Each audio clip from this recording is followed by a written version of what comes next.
This second panel is going to focus on innovation in the water sector, or as some would argue, the lack of it, and why.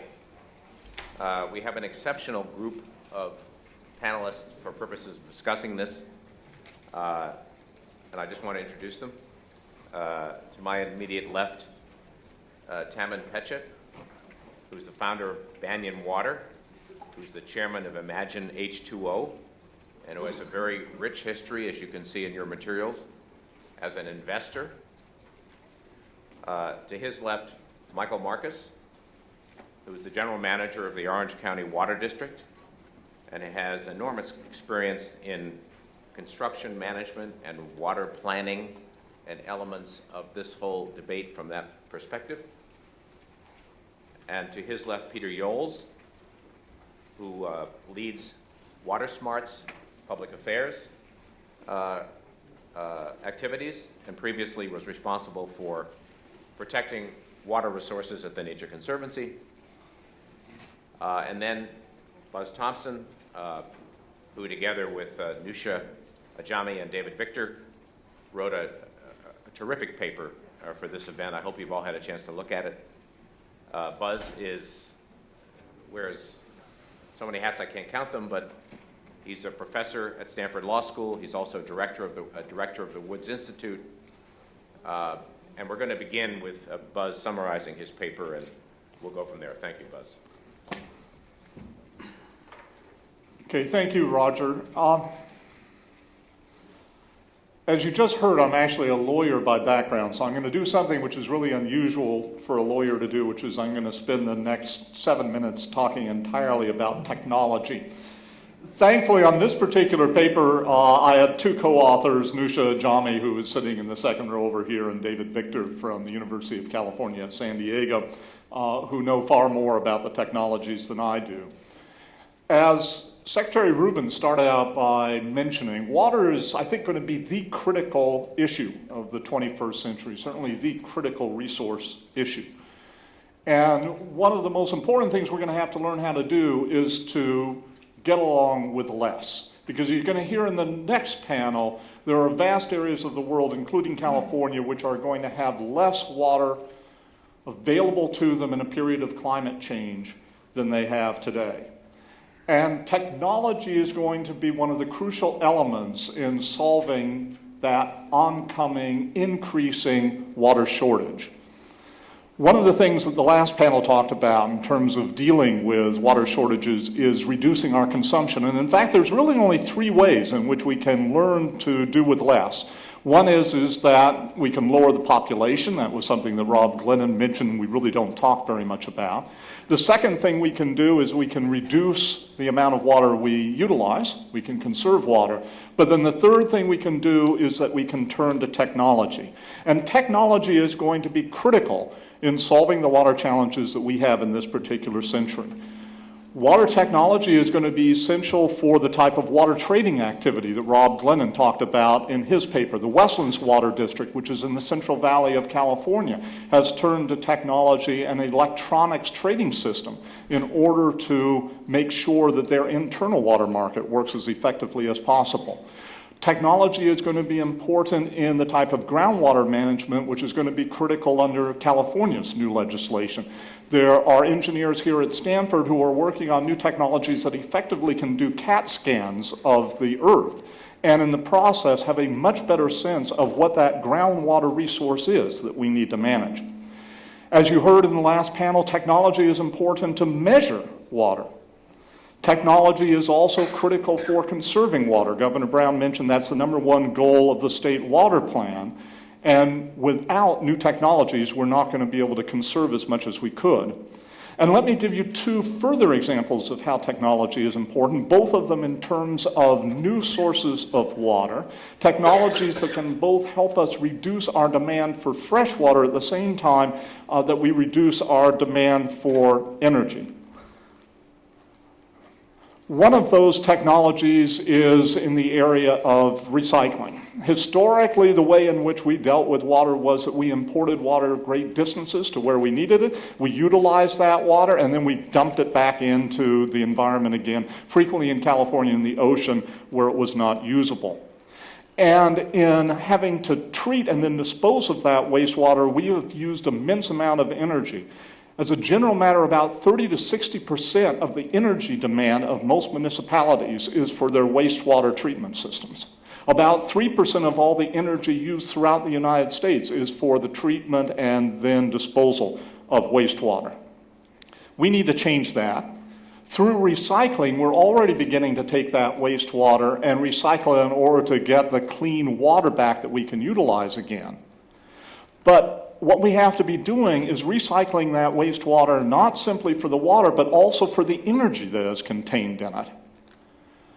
No matter how much energy we have to use in order to purify wastewater, there is 4 times that amount of energy embedded in the wastewater itself. And so at least in theory, we can produce 4 times the energy that's actually necessary in order to purify that water for reuse. The screen at the moment shows some technology which has been developed here at Stanford, the CANDO technology. The CANDO technology will be one of the first technologies that actually will produce more energy than it utilizes, so that not only will it purify water and provide us with more water that we can use rather than fresh water from rivers and streams, but also supply us with energy back to the grid. Another major area in which we can produce more water in the future for our needs is desalination. And you can see in the upper right-hand corner here the desalination plant that San Diego is building in Carlsbad. Desalination at the moment is not the answer for water shortages in very many regions of California and the world, simply because of its cost. Desal costs on average something in the nature of about $2,000 an acre foot right now, where you can frequently get water through other means for about $500 an acre foot. And desalinated water is very expensive for several reasons. One of the reasons, though, is that it requires an immense amount of energy. Almost half of the operating cost of your typical desalination plant is energy. In addition to the cost of operating the desal plants are huge operations, as again you can see in that upper right-hand corner. In order to be able to put the amount of water through those desal plants that we need, we generally have to have very sizable plants with huge footprints in probably the worst possible place to put a huge plant, which is on, for example, the coast of California. And so not only do you have huge energy costs, but you also have huge construction costs. The question is whether or not we can further reduce the cost of desalination, and there are new technologies on the verge of adoption that should permit us to reduce the cost of desal. The picture on the lower left-hand corner is a representation of graphene. Graphene was first developed and produced in 2003. It is a form of pure carbon in a very thin layer. So graphene, in fact, is so thin it's basically two-dimensional. But even though it's extremely thin, it's also extremely strong. And so graphene opens up the opportunity of being able to get a lot more water through the filter system, and doing that at high volumes because, again, it's very thin, so it's easy to get water through it, but it's very strong, so you can get a lot of water through it. There was a recent MIT study that suggests that we could probably reduce the total amount of energy that's needed for desal plants by about 15% by moving over to graphene. And perhaps even more importantly, we can actually reduce the size of desalination plants by about a half. We'd only need about half as many pressure vessels because of how much water we can actually move through the graphene membranes. And that would permit us, again, to significantly reduce the cost of desalination.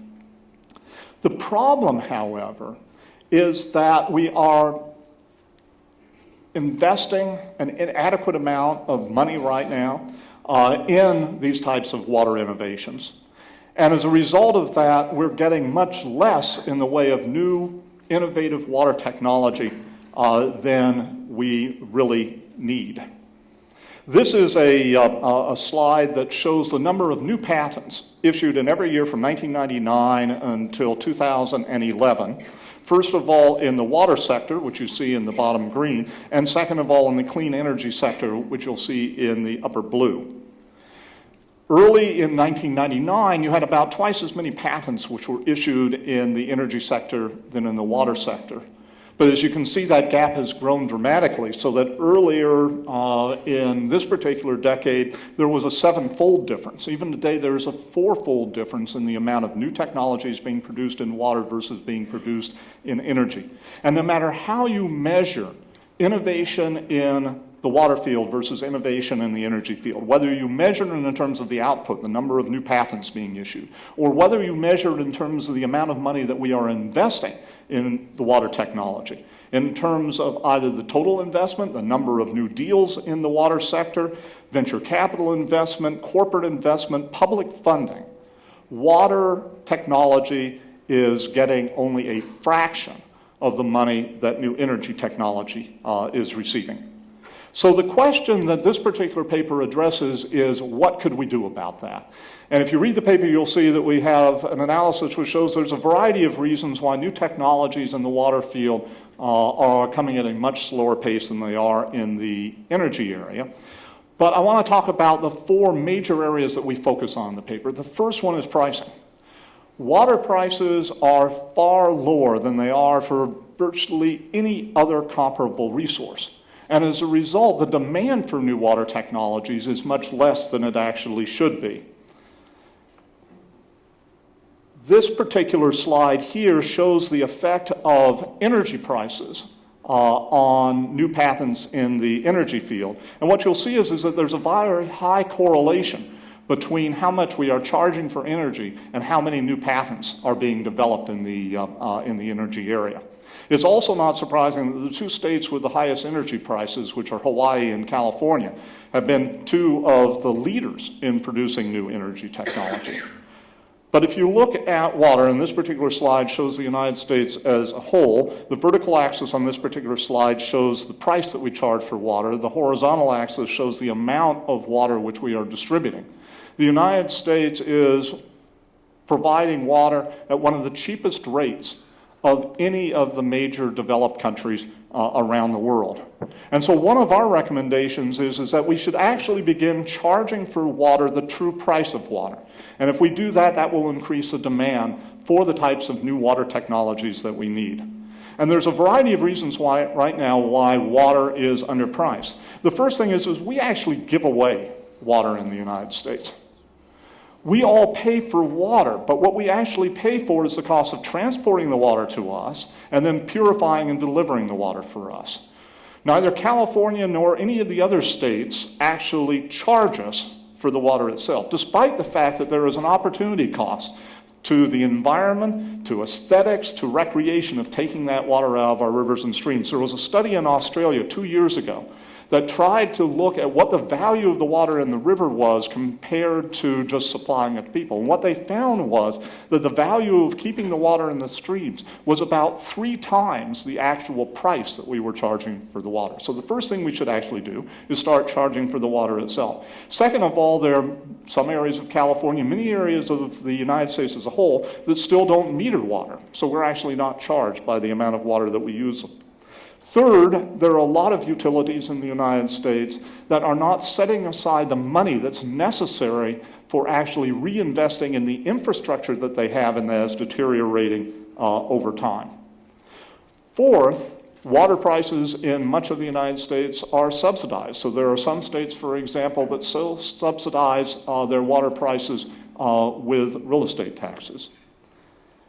Fifth, when we are faced with water scarcity, we don't adjust the price of our water to reflect that particular scarcity. I don't think there is any other resource that when it becomes scarcer, the price of that resource actually doesn't rise. So there are a variety of ways in which we underprice water. And if we simply priced it at what its true value was, we would take a major step towards actually providing an incentive for the type of new water technologies that I was mentioning earlier. Another area is financing. In order to move these new technological improvements out, we not only have to price water properly, but we also have to finance it. And water is an area which is highly capital intensive. This particular slide shows the actual amount of capital invested in water compared to prices. But we don't have adequate mechanisms at the moment to actually provide for adequate financing for this investment. So another thing that we propose is a public benefit charge that would be charged on water usage, and that would then go into a fund that could be used for a variety of purposes, but including new R&D. A third area is the area of regulations.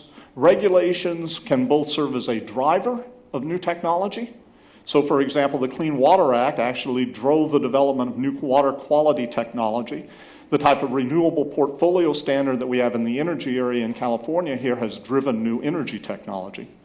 But regulations can also serve as an obstacle to new technology. And one of the things that we have found in our particular study is that regulations in the water field are providing too much obstruction to new technologies and too little incentive for new water technologies. And then our final recommendation is that a number of states, including, we believe, California, should consider opening state offices of water resource innovation and development.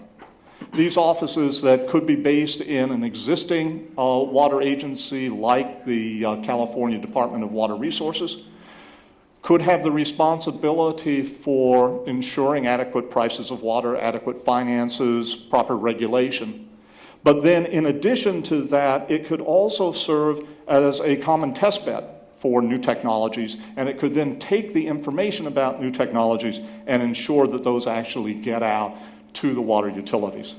So those are just 4 of our recommendations in this particular area, and I look forward to hearing from the panelists as to their ideas for moving new technologies out.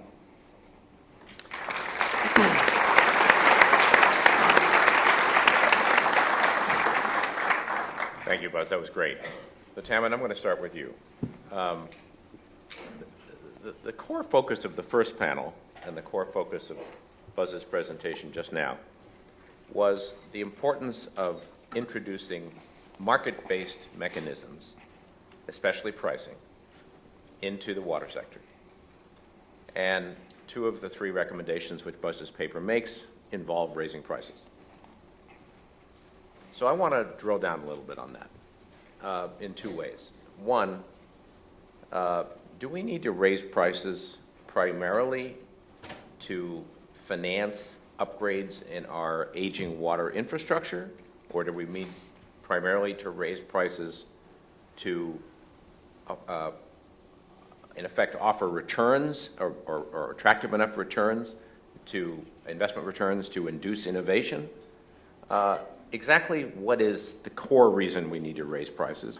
And secondly, how hard is it really to do that? You know, when you start off and begin to be introduced to this whole subject without knowing a lot about it, you have this image that the biggest reason you can't raise water prices is because households don't want their monthly water bills to go up. Pretty natural, not too unlike the difficulty in raising gas taxes at the federal level. But then you learn that the vast majority of water is used for agriculture.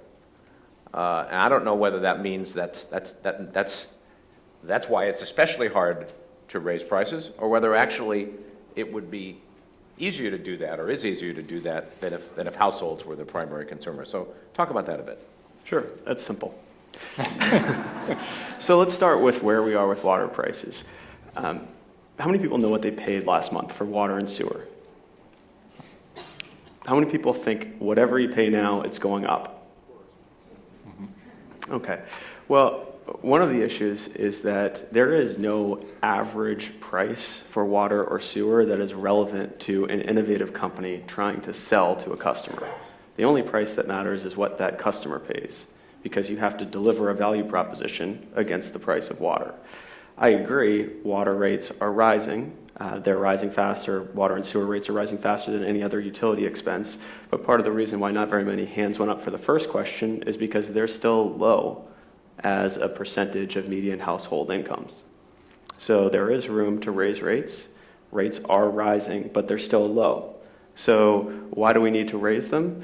Well, again, you have to realize that water is a hyper-local market. And I think that on average, water and sewer rates need to increase, but actually, some places they're quite expensive. And for some customers, they're actually quite expensive. And so it's really a data problem of figuring out if you want more innovation to reach customers, what customers need higher prices in order to adopt innovation. It's not a universal answer. It is true on average, though, higher prices will lead to a broader adoption of innovation. And I think that the underlying question is, how many of you think that in the current construct, with prices the way that they are, that innovation in the water sector is a good business opportunity? Raise your hand if you think that that makes sense. So you're dealing right now with over a $600 billion industry globally for water and sewer products and services, receiving about $200 million in innovation investment in the form of venture capital and angel investment. There are a number of reasons for that. Water is certainly one of them. If we want to promote more investment, we will need to raise prices. But this is a huge market, as is right now, with lots of opportunity and not a lot of competitive financing and not a lot of competitive entrepreneurial initiatives to bring innovation to the market. So even if in its current construct, this is a really good opportunity, which should only improve as water and wastewater rates rise.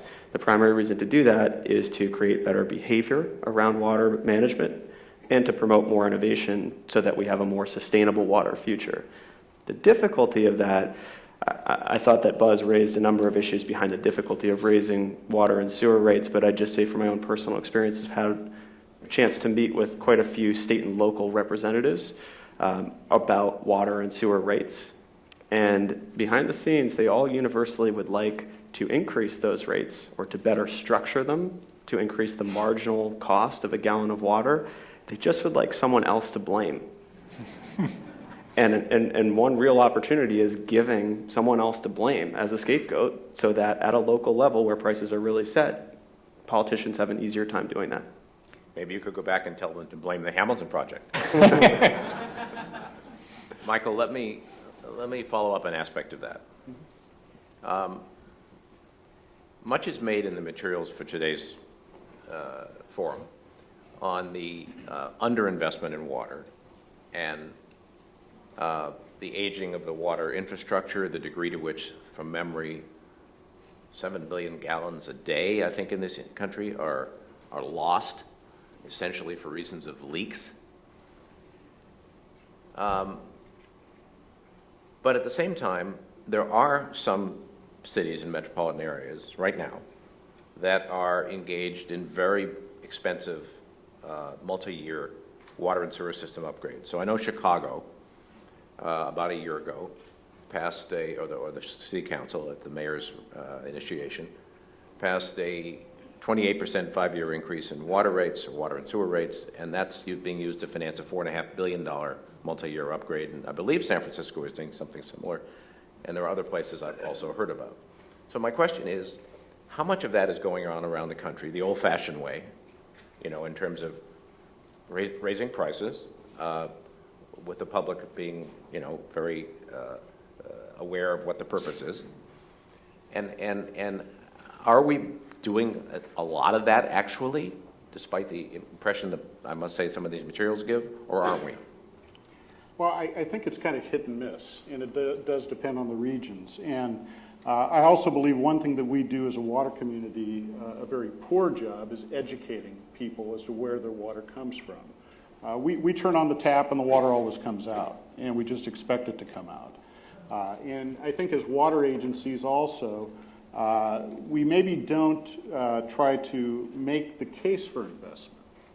I think if we're a little smarter about our approach to things, and we can make the case for investment, if we can identify what those needs are, and then present those to our elected officials, it'll make it easier for them then to make the decision as to whether to raise rates or not.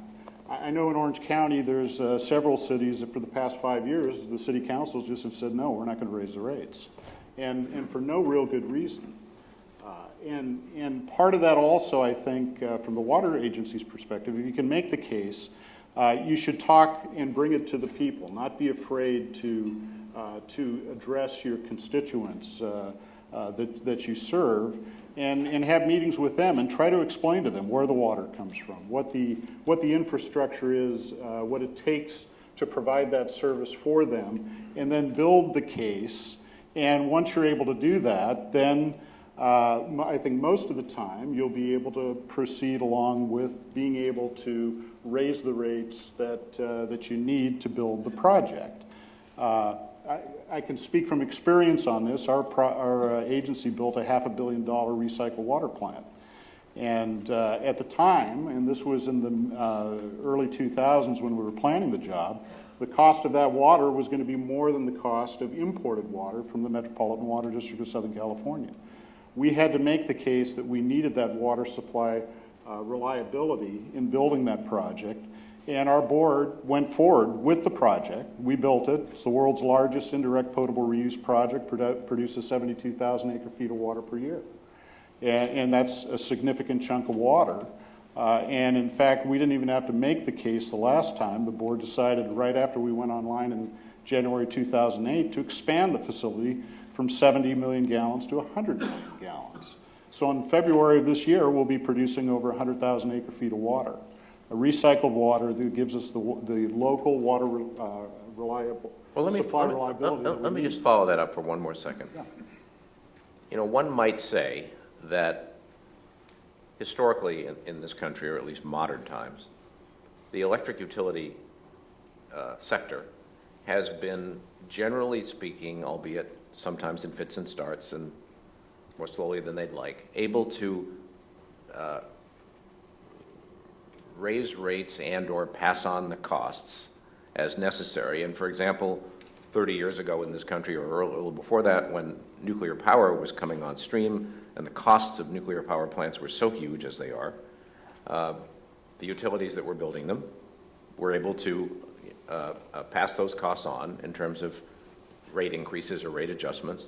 So why has that sector been, in general, able to do that, especially in involving giant construction projects, and the water sector has had such a great deal more difficulty? I think probably because most people can't go to that agency, whether the rate-setting agency, and express their concern. At the local level, it's very easy for someone to go up to their city council and say, hey, we don't want you to raise our water rate. And they're listened to. That's why, as I said, I think it's important for those local agencies to be able to have the knowledge to be able to express and tell the public why it is important, why it is necessary to raise those rates. Okay. Peter, you're next.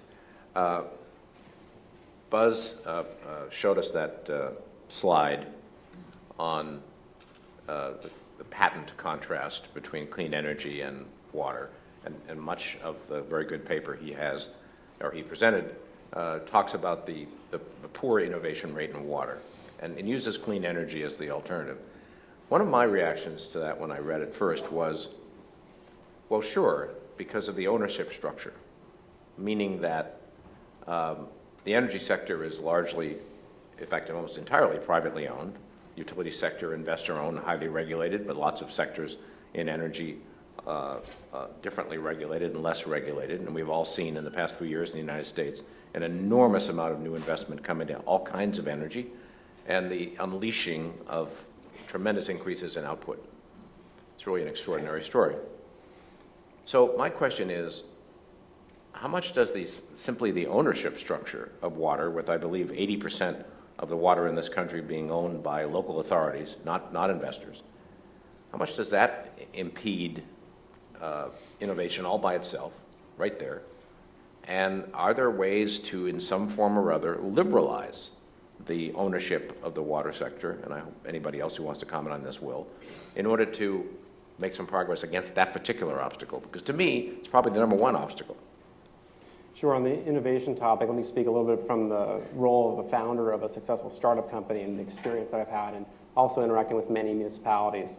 So with WaterSmart, we started in 2009, and we successfully raised over $6 million in venture capital, really to bring behavior change to consumers and water utilities to better engage their customers, really to tell them about how much water they use, how they compare to neighbors like them, and to recommend the best ways for them to save water, energy, and money. So throughout that process, we were able to map ourselves to what has become, software as a service for venture capitalists and so on. And one of the things we found is that we were actually lucky in terms of the timing of when we raised that venture funding during this sort of clean tech boom, where there were about 300 deals a year occurring. Today, in the first half of 2014, only 8 water energy deals got done at the Series A level. So a lot of that venture money that helped us get started and many other companies is not there today. Now, what we do on a day-to-day is we talk with many municipalities, and we often work on sort of the marginal cost of water for water utilities. And what we do see is, as Mike talked about, challenges in raising rates. Part of that is we see that there's almost a $5 trillion backlog in deferred capital costs in the United States over the next 30 years. So yes, there is a big challenge in raising rates. One of the things that water utilities look at, though, is the marginal cost of that water supply, whereas consumers see the average cost of that water. So the incentives at the municipality are very different from what a consumer looks like at the home. So when we look at what the structure is, you're right. In the energy industry, the vast majority, 85% of the electricity is delivered through investor-owned utilities. On the water side, it's the inverse. About 85% of the water is delivered through municipally owned, publicly owned water utilities. And we come back to some of the same challenges that Mike talked about, which is the decision makers about rates are these publicly elected officials, whether it's the city council members or publicly elected board of directors of water utilities, and they're under very different incentives than the heads of these investor-owned utilities. That said, there are a lot of public subsidies that go into water. Partly that's because of the public health nature of the service that water utilities provide. They have subsidized energy costs. They have subsidized conveyance costs and storage. Many of the projects that the federal government has built over the years, those costs did not get passed on to the retail water utilities or their customers. So we're living in an era when we actually do have cheap water and cheap water supplies. So those are some of the structural challenges that we face.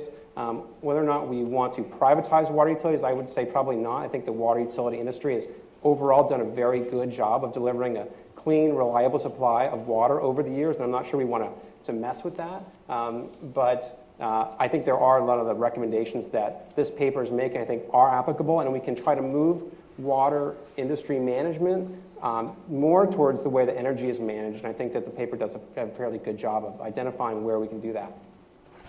Well, Buzz, let me ask you a version of the same question, which is, but I want you to challenge my premise, because I'm sure you don't agree with at least part of it. I thought the comparison between innovation and clean energy, you and I were talking about this before, and that in water was a bit of a false one because of this ownership difference. So there's a lot of investment in clean energy, for example, advanced types of solar, is occurring within 50 miles of where we're sitting right here in the technology community and the venture capital, as backed by the venture capital community.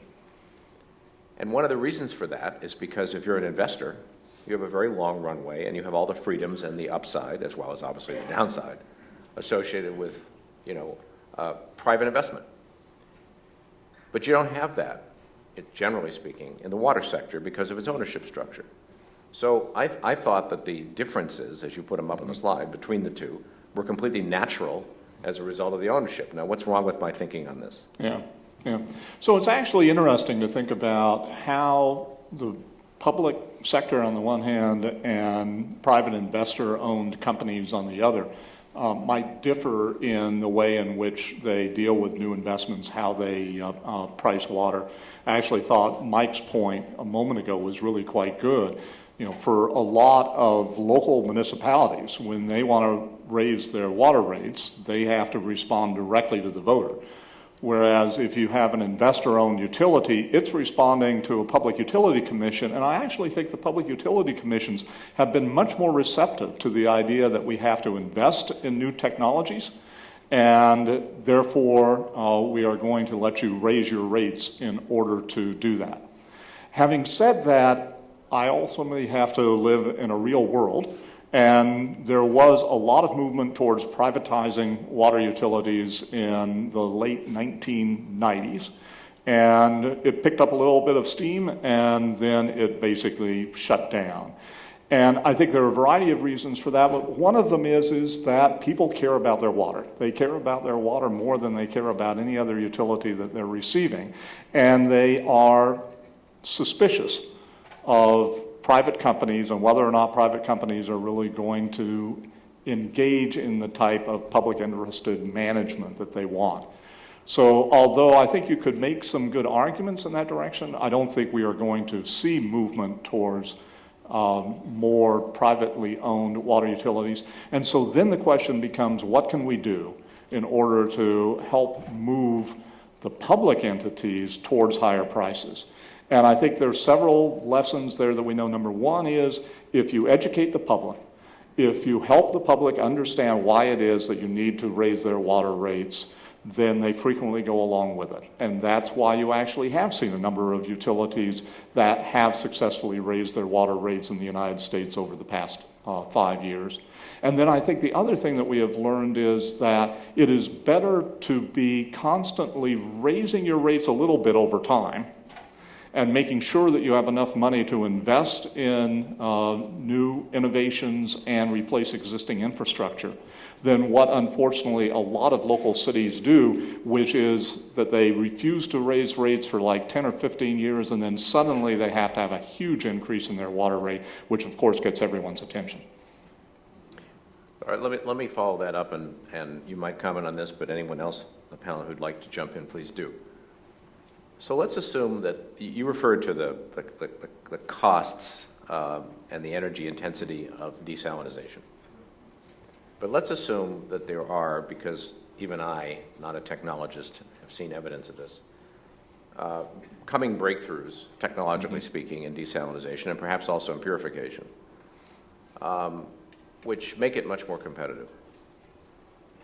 But on the other hand, the capital costs are going to be huge.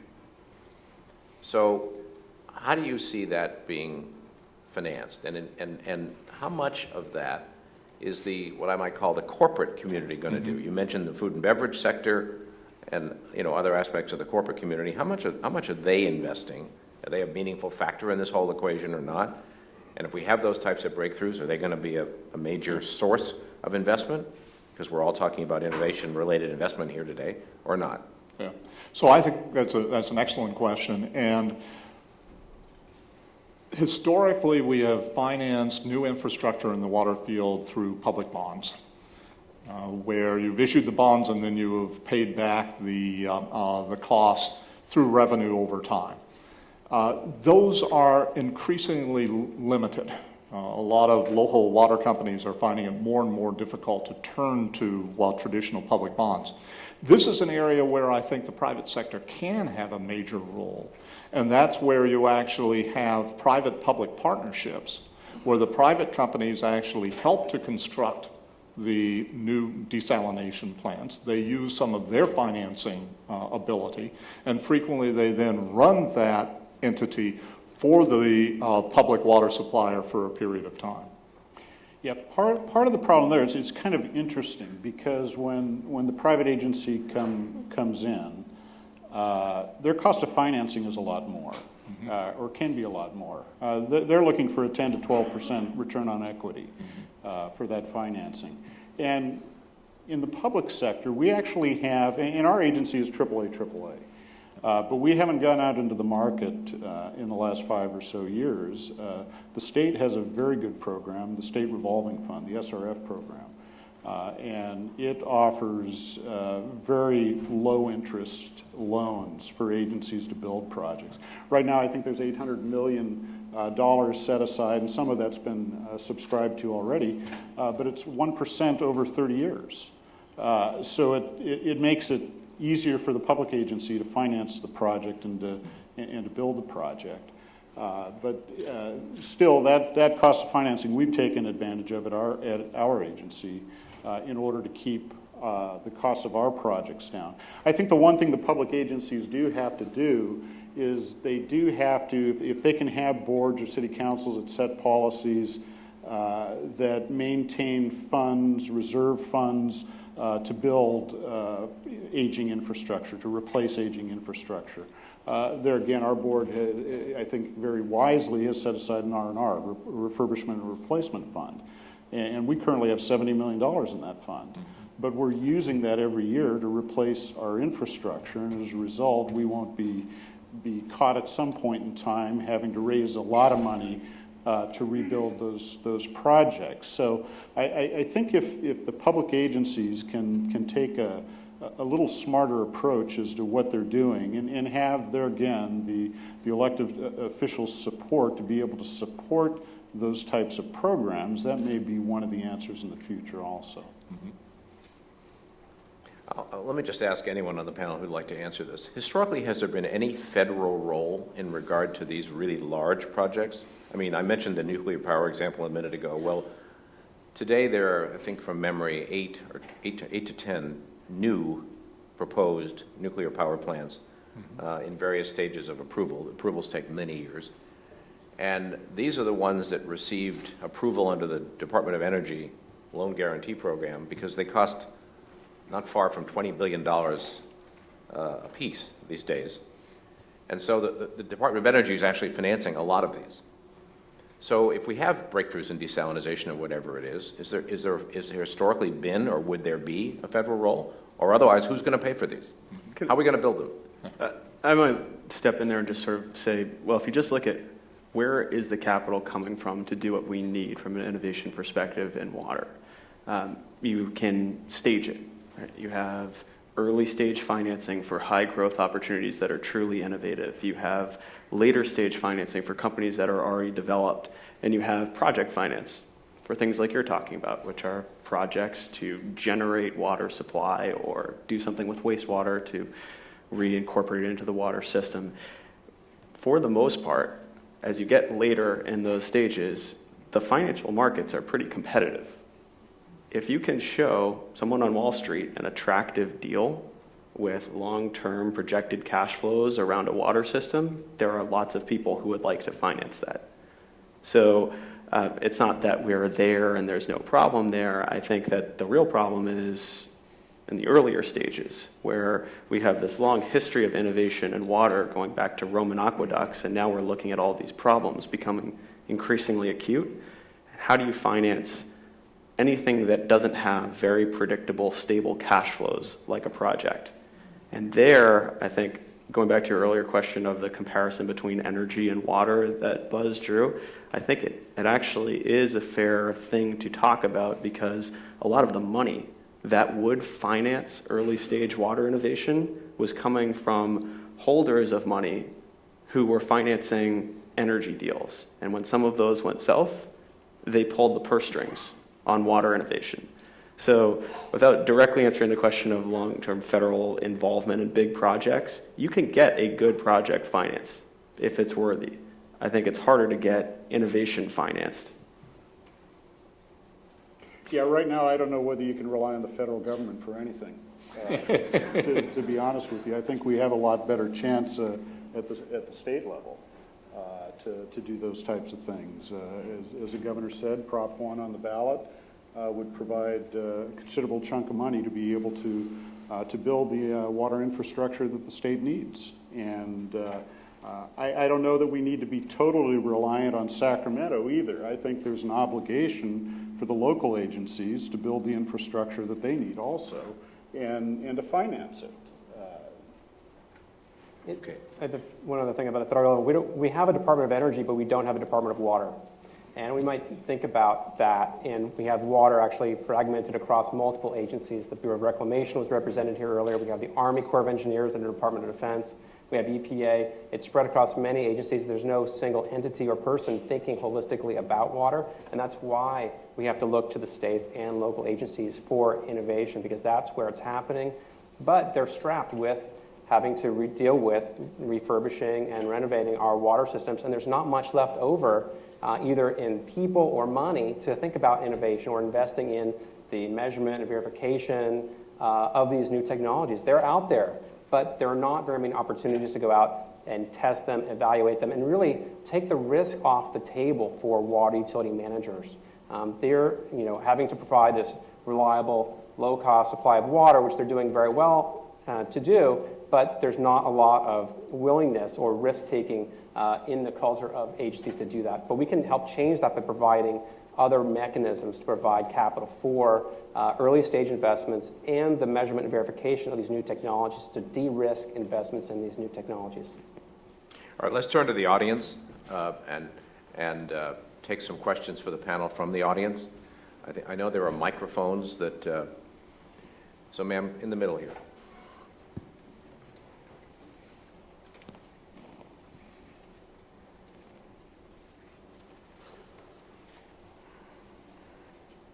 Thank you. My name is Carol Reeb. I'm from Hopkins Marine Station down in Monterey with Stanford University. I'm a research scientist. We talk a lot about the cost of innovation, but we don't talk much about the cost of the environmental impacts of that innovation, and specifically I refer to ocean desalination. I'm a fisheries geneticist, and I have done a little bit of research on market squid, which is California's #1 fishery currently, and brine discharge onto the seafloor from desal could actually impact our #1 fishery. Much like salmon's, the seafloor is a nursery. When we diverted water from rivers, we destroyed a major commercial fishery. Desal could repeat history. And I would also say that hopefully one day on the panel there will be fisheries people up here and not just ag. By the way, if I can point out, the most recent Hamilton Project Forum before this one was on fisheries and commercial fishing and reforms that could protect and promote commercial fishing. So we just recently covered that. Yeah. Who would like to take this? No, I think there was a question in there, and the answer is yes. I mean, particularly desal has a whole variety of problems in addition to the cost, and one of them is what do you do with the salt brine after you finish desalting the water, and that is a significant problem. Where again, I think that science and technology can help solve the problem by looking to see how we might be able to dispose of that in a way which is safest as possible for the fish. But you have to have the actual money there looking at how you can address that particular problem. But it is definitely a serious problem. May I just add that salt is actually an energy generator. It's a CO2-free energy source, much like wastewater generates electricity. We could use the same with salt. If I may add on to that about the effect of the environment, what water managers can do, efficiency is really important, right? Here in California, we actually divert the same amount of water today as we did back in 1980. That's all because we've become more productive with the water we're using, right? And so we have to continue to go along that efficiency curve and using technology. So the more we can do that, the more we can become more efficient and leave more water in our rivers, lakes, and groundwater basins. And I think the one thing you heard in other presentations as well, and I agree with the order, conservation, recycling, desalination. We have a tremendous opportunity to continue to recycle water in the state of California. We discharge 1.3 billion gallons per day off the coast of Southern California. Don't have the number for Northern California. But so there is that opportunity. And I think we talk about technology. We're trying to develop technologies to go beyond indirect potable reuse into something called direct potable reuse, where we would have these advanced treatment facilities that take wastewater, treat it to distilled water quality, and then put it into a pipeline upstream of a water treatment plant. Tremendous opportunity there. In fact, there's a bill that was passed a few years ago, SB 918, Senator Pavley, that says that I guess it's now the Department of Drinking Water, has to establish a framework for direct potable reuse by the end of 2016. So that's something the governor will be able to do in his next term. Which one of his next terms? Who's next? Yes, sir. Peter Williams from IBM. One of the themes that I've not heard just to compare my native country, the UK, there's 24 water companies for 70 million people. In the United States, there are 55,000 separate water systems for 350 million people. 30,000 of those have fewer than 500 customers. So the result of that is each one of these little systems is run by one person and the dog, and when the person's in the pub, it's the dog. There is no money to innovate, there is no time to innovate, there is no skill to innovate, there is only interest in doing what they've already done, because that's what they know.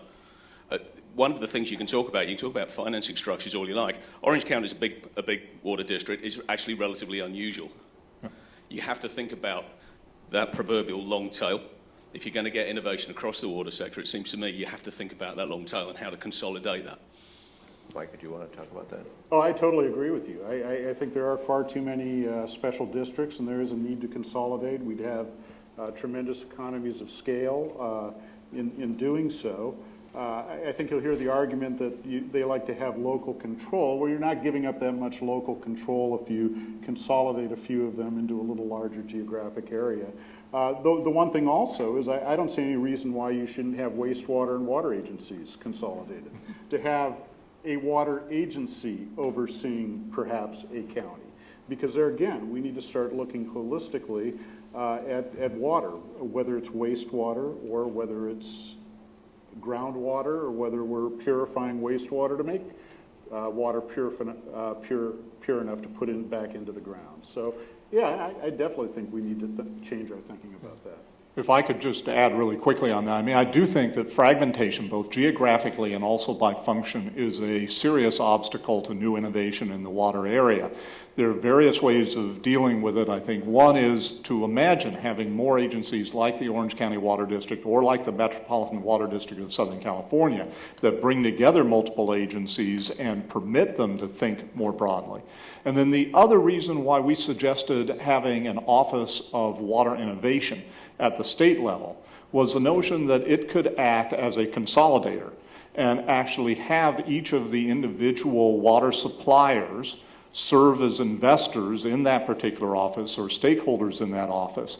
And then you could have a statewide office that would actually look at some of these innovations, test them, and get the information out. Very much like EPRI. Those of you who are involved in the energy area know that the Electric Power Research Institute, EPRI, plays a major role as a major researcher for the energy industry. We need an EPRI basically for water, and having a statewide water office might serve that function.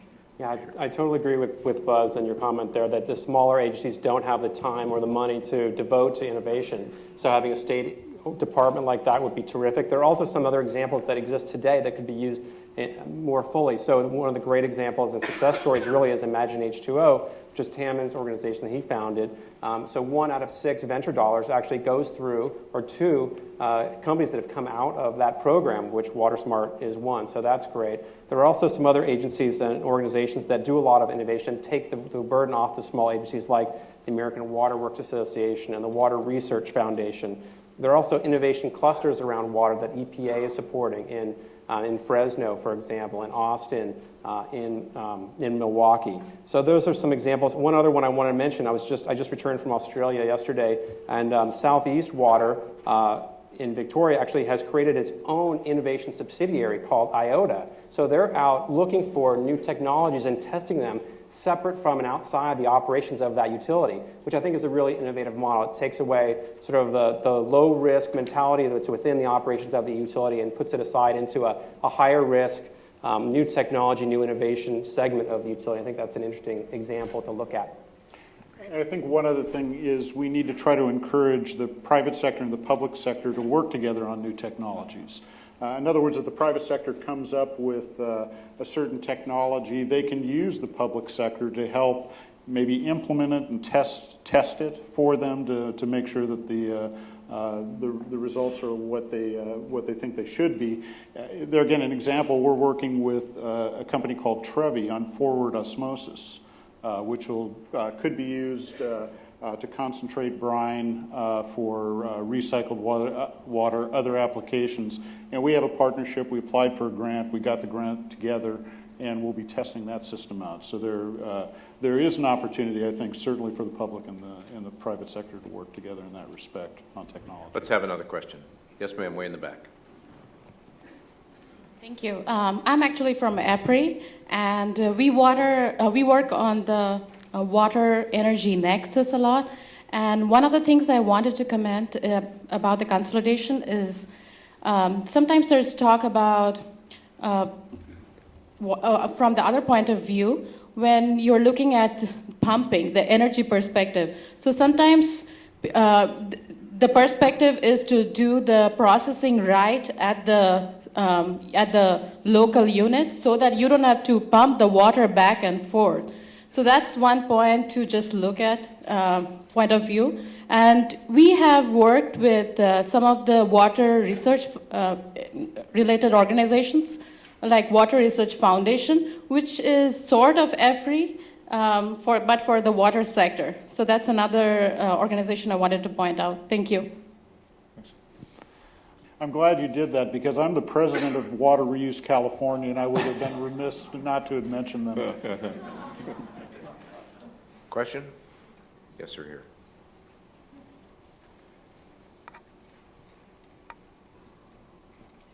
The last forum, and also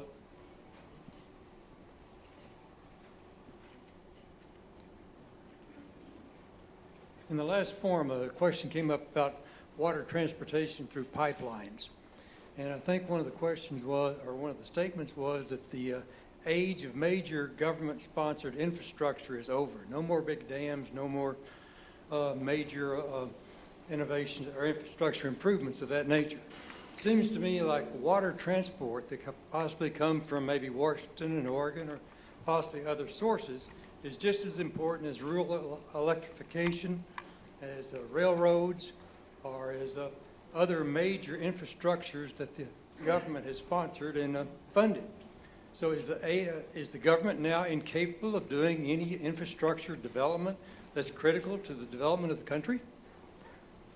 Oh, well, I'll jump on the infrastructure point more broadly and just say that I think that the concept of what happens to a drop of water and where can you take that drop of water from its existing source to where it is beneficially used is the right way of thinking about things, but there's so much opportunity for improvement within existing pipelines, within one utility system, to reduce leakage and waste, and even on the sewer side, sewer overflows and intrusion from when it rains, the storm water that creates all sorts of problems in the system, that I think there's a far better opportunity to improve our water and sewer systems thinking that way than thinking about how to transport water from very far away to a place where it can be used. The other, go ahead, Mike. Well, I was just going to say, just in the state of California, moving water from Northern California to Southern California takes a tremendous amount of energy. Well, but there's other ways. Water recycling, as an example, uses half the energy that it takes to move water from the north to the south. So just to follow up on the point that was previously made, I think we have to look for that local water supply reliability, and that's what we as water managers are doing in the state of California. And just one more thought on that is, in order to make any of this happen, in order to get innovation disseminated, someone has to want to buy it in one form or another. And this problem of pipes and transportation is one where there is an additional value proposition to doing things right, which is when water gets out of the pipe that it's supposed to be in, there are problems. There's a huge industry, a private industry around remediation of leaks and leak detection, both on the water and the wastewater side. So there is some financial and private market incentive to improve our existing infrastructure without relying on government to do it all. And part of the reason that that's so important is half the mileage of most cities occurs on private land. It's underneath your yard, the pipe that takes the city pipe to your house and back, which the city usually doesn't have any control over. So I'll just add a little bit more. Well, let's just take one or two more questions just to give folks a chance. I think ma'am over here on the far left, my far left. In looking at the future of water infrastructure, we've been talking about pipes and big dams. Technology brings in a whole new set of possibilities around on-site technology and local systems that are remote monitored. Where do you see that fitting into the picture The finance is completely different if you talk about it that way. Yeah. So I'll just say, I think we are moving, just as in the energy area, in a direction towards more distributed water development and water supply. One of the questions from the woman from EPRI a moment ago dealt with actually having to move the water around for recycling purposes. Frequently, recycling plants are built at the lowest possible point of a city, because historically that's where you collected your wastewater and you got rid of your wastewater. And so that means that we actually collect all of this wastewater at this one point, and then we have to pump it back out again, frequently uphill to all the people who are utilizing it. It will probably make a lot more sense in the future to have smaller recycling facilities that might be neighborhood-based, where you don't have to worry about pumping the water all over the city again, and so that you are reducing your overall energy costs. And I think that's just one other really important point when we think about new innovations in the water field, which is that water-energy nexus. More and more we are having to think not only about the water implications of what we are doing, but also the energy implications of our water technology. Yes, sir. Dan Lashoff. Been a lot of discussion about pricing and the role that that would have in stimulating innovation, and we've been talking about lessons from the energy sector, and I'm afraid that there's another lesson from the energy sector that we haven't talked as much about, which is that pricing is important, but it's not enough in a lot of these cases. Mm-hmm. And Professor Thompson's paper talks about regulation, and I'm wondering if we can have a little bit more discussion, because if we look at major energy innovations, dropping in the cost of solar power, energy efficiency, pricing played some role there, but the big private-owned utilities played a minor role. Smart performance-based regulation played the dominant role. And where are the opportunities for innovation in regulation in the water sector? Buzz, you might want to take that, because that's the second one of your 3 recommendations. Yeah, again, I think that one of the things that we saw is that you don't have, except in the area of clean water, you don't have the same type of regulatory drivers in the water field that you do in the energy area. There are some state laws around the United States that have pushed for the use of recycling, either by requiring, for example, new public buildings to have it be plumbed for recycled water, or that ban the use of fresh water for various purposes like golf courses. I think we could be doing a lot more to think about how we could establish performance-based regulations, just like you suggested, that actually would push new technology. In addition to that, the other problem is that frequently you have a lot of regulations at the local level which vary tremendously from one jurisdiction to another jurisdiction on, for example, recycling, that require new technologies to actually have to meet different regulatory requirements in different jurisdictions, and that just makes it a lot more difficult to move that technology out. One of the performance standards that was instrumental in getting water smart software off the ground was actually the state of California's standard of achieving a 20% reduction in efficiency or in consumption, and that's been renewed by Governor Brown. Thank you for that. And I think we have to think beyond 2020. Maybe we should have a 30% goal by 2030, which I think is completely reasonable. When we look at what Australia did, they've reduced demand permanently by 43% during their 14-year millennium drought. Now, so I think 20% is achievable. We've shown that it is. We can go beyond it. So I also want to talk about pricing structure, which we talked about raising prices, but not about rate structures. And I think that we should be at least doing tiered rates today, and we can even go beyond that to think about allocation-based rates, where we actually apply a water rate on each individual customer that's customized to their particular water use. And that's been happening in Orange County very successfully over the last 20 years. Well, ladies and gentlemen, that concludes our panel. I want to thank our panelists who did a great job.